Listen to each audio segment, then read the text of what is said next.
Saudara, keputusan pemerintah Provinsi DKI Jakarta mengubah nilai gaji atau penghasilan syarat pembelian rumah DP 0 rupiah mengaburkan harapan warga berpendapatan rendah. Memiliki rumah layak huni, syarat nilai gaji calon pembeli dinaikkan hingga 2 kali lipat lebih.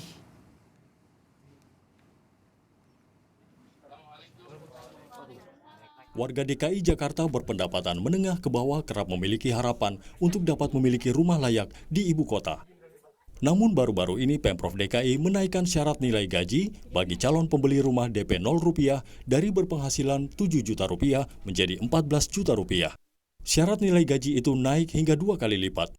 Verifikasi pembelian rumah DP 0 rupiah DKI juga mewajibkan bukti tabungan minimal 10% dari harga pokok unit selama 6 bulan.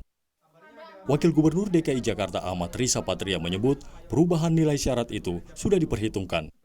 Ya, itu sudah diperhitungkan ya. Kami terus membantu mencari terobosan bagi masyarakat kecil untuk mendapatkan hunian seperti janji Anies Sandi yang sudah disampaikan juga, kata Riza Patria seperti dikutip dari laman detik.com.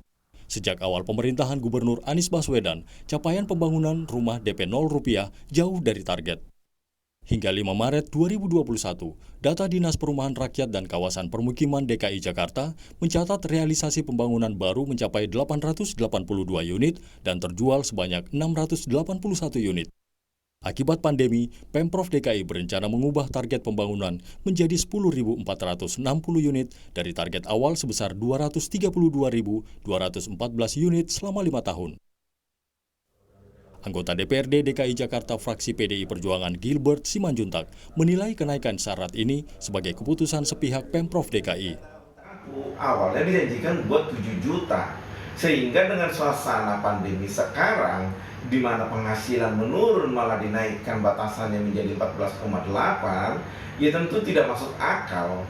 Ini menjadi tidak manusiawi, tidak menyentuh dengan masyarakat Jakarta, dan itu adalah keputusan gubernur sepihak.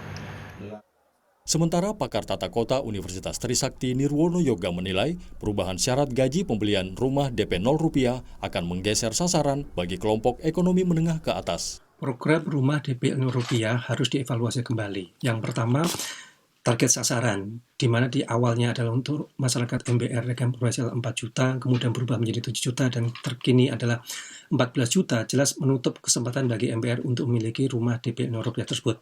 Ini justru memberi kesempatan kepada kelompok menengah ke atas. Lalu bagaimana program pemenuhan bagi hunian bagi MBR tersebut ke depan? Yang kedua, lokasi pembangunan rumah DP 0 rupiah DKI berada di 3 lokasi, Pondok Kelapa Jakarta Timur, Bandar Kemayoran, dan Centraland Cengkareng. Tim Liputan, Kompas TV. Saudara, apa yang menjadi pertimbangan pemerintah Provinsi DKI Jakarta dengan perubahan batas gaji masyarakat untuk mendapatkan fasilitas rumah DP 0 rupiah yang naik 2 kali lipat lebih? Apakah sasaran kelompok masyarakat rumah DP 0 rupiah jadi berubah? Kita bahas bersama Wakil Gubernur DKI Jakarta Ahmad Riza Patria dan pengamat tata kota Nirwono Yoga dari Universitas Trisakti. Selamat malam Bapak-Bapak.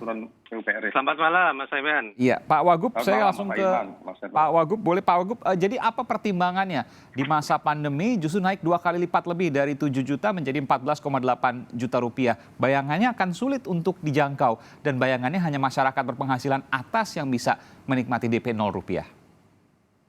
Ya, jadi pertama memang tugas kami, pemerintah provinsi, kabupaten kota maupun pusat, untuk berusaha memberikan pelayanan terbaik, memberikan dukungan fasilitas prasarana termasuk sarana pangan dan papan.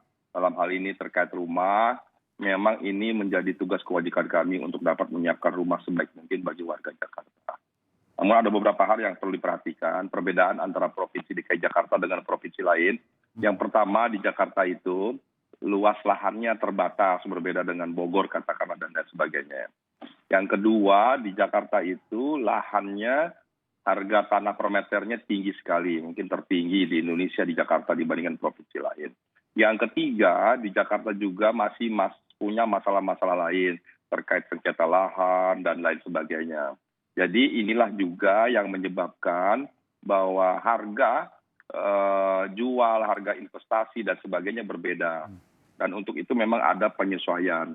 Terkait dengan adanya peningkatan harga dari 7 ke 14, itu 14 itu harga maksimal ya, jadi bukan 14 tapi maksimal sampai 14. Itu sesuai dengan peraturan ketentuan dari Pergub maupun Permen PUPR nomor 10 PRT MM 2019 dan juga Pergub 558 ya tahun 2020. Jadi ini dalam rangka juga memperluas akses masyarakat yang bisa memenuhi DP 0%. Kemudian yang ketiga juga disesuaikan dengan kemampuan bayar termasuk pihak swasta agar terlibat. Mas Aiman perlu kami sampaikan, jadi kami sendiri menyiapkan rusunawi bagi mereka yang terdampak banjir umpamanya. Jadi seperti nanti yang akan kena normalisasi di sepanjang kali Ciliwung dan sebagainya, itu nanti akan kami pindahkan ke tempat-tempat yang sudah kami siapkan. Dan ini perlakuannya berbeda dengan yang diberlakukan DP 0% yang bayar seperti ini. Ya. Mereka bahkan mendapat perhatian, dukungan, subsidi yang besar sekali. Jadi bukan dia membeli, bahkan mereka mendapatkan kesempatan untuk tinggal di situ dengan biaya yang sangat murah. Itulah bentuk perhatian kita, kepedulian kita pada masyarakat kecil. Nah terkait yang 7 sampai 14 juta, ini bagi masyarakat yang memang diharapkan bisa membantu juga mengurangi subsidi kami selama ini. Jadi tetap berbeda dengan komersial. Ini tetap ada subsidi dari pemerintah. Iya, jadi Pak Wagub saya simpulkan begini. Jadi kalau masyarakat yang penghasilannya sangat rendah, maka disediakan rusunawa, rumah susun sederhana sewa. Tapi masyarakat yang punya penghasilan 7 sampai 14 juta rupiah ini kalau di dalam kategori sudah berpenghasilan menengah atas. Ini kemudian ada DP 0 rupiah yang juga diserahkan mekanismenya kepada mekanisme pasar. Jadi hanya DP-nya 0 rupiah, tapi kemudian harganya sesuai dengan harga pasar. Demikian Pak Wagub? Tidak semuanya benar ya, betul memang ada subsidi 0%, DP 0%, harganya disesuaikan, tapi tidak semuanya dengan mekanisme pasar. Ini berbeda dengan rumah komersil, apartemen komersil, tetap ada dukungan, fasilitas, dan subsidi dari pemerintah ya. Misalnya? Kalau tidak demikian, pihak swasta juga tidak ada yang mau begitu. Kalau swasta kan maunya untung. Tidak mau dia membangun apartemen atau rusunawa rugi, nggak mau. Nah untungnya di mana? Ya untungnya dalam subsidi tadi, subsidi dari pemerintah Pemprov, ya bantuan subsidi dari kami, itu yang kami berikan, supaya dapat menekan harga semurah mungkin, dengan harapan bisa menjangkau sebanyak mungkin warga masyarakat dapat membeli, menyewa, dan sebagainya. Nah tadi saya bedakan terkait dengan warga-warga yang memang tidak memiliki rumah selama ini berpuluh tahun, apalagi tinggal di daerah-daerah tanah-tanah sengketa, tanah liar di pinggiran sungai, kali, dan sebagainya, itulah nanti yang juga kami pindahkan.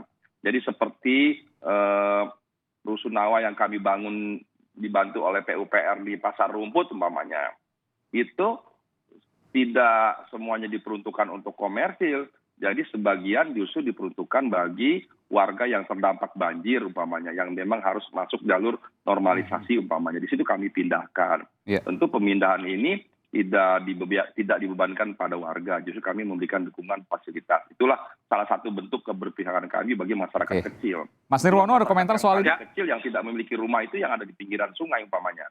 Iya, silakan Mas Nirwono. Ya, Mas Eman, terima kasih. Ini harus dijelaskan ada dua hal yang berbeda jauh ya.